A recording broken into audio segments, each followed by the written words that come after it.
ఉష గారి దగ్గర ఉన్నాను అనమాట. మాకు మంచి ప్యూర్ మ్యాంగో జ్యూస్ తెచ్చిచ్చారు. నేను చెప్తున్నాను, తెలంగాణలో బ్రేక్ఫాస్ట్ టైంలో మ్యాంగో పల్పు విత్ పూరి లేదా మ్యాంగో పల్పు విత్ దోశ అని చెప్తుంటే వీళ్ళిద్దరు వినరే. అలా ఇలా వినం కాదు, నేనైతే ఫస్ట్ టైం వింటున్నాను. ఫస్ట్ ఎలా షాక్ మీరండి? నేను ఫస్ట్ టైం వింటాను. మేమైతే కనుక పెరుగులో తింటారు, నాకు అది తెలుసు, ఇది తినలేదు. నాకు అది మీరు చెప్పారు కాబట్టి 100% ట్రై చేస్తాం. ట్రై చేస్తాం. తెలంగాణ స్పెషల్ ఇప్పుడు సంక్రాంతి టైంలో 15 రోజులు మేము స్టీల్లో సకినాలు వేసుకుంటాం. సకినాలు ఊరా? సకినాలు అనేది పిండి వంటలు అండి. పిండి వంటల అంటే చక్కెరాల టైపు సకినాలు అంటే ఓహో. టీలో సకినాలు వేసుకొని 10 to 15 days మాకు అదే బ్రేక్ఫాస్ట్.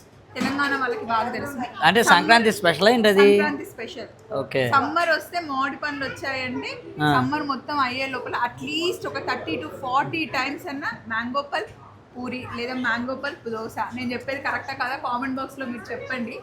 వీళ్ళిద్దరు చూస్తారు. అంటే తప్పు కాదు, మన ఇద్దరు తప్పేం లేదండి, మనకు తెలియదు అంతే. కాదు మీరు చెప్పారు కాబట్టి మనం కూడా ట్రై చేస్తాం, తప్పే ఉంది ఇందులో. డెఫినెట్ ట్రై చేసి మేము కూడా చెప్తాం ఎలా ఉందనేది. చాలా బాగుంటుంది. యశు ఫేవరెట్ అయిపోయింది. మీరు కూడా అలాగే ట్రై చేయండి కర్డ్ రైస్ లో. అది అది నాకు తెలుసు.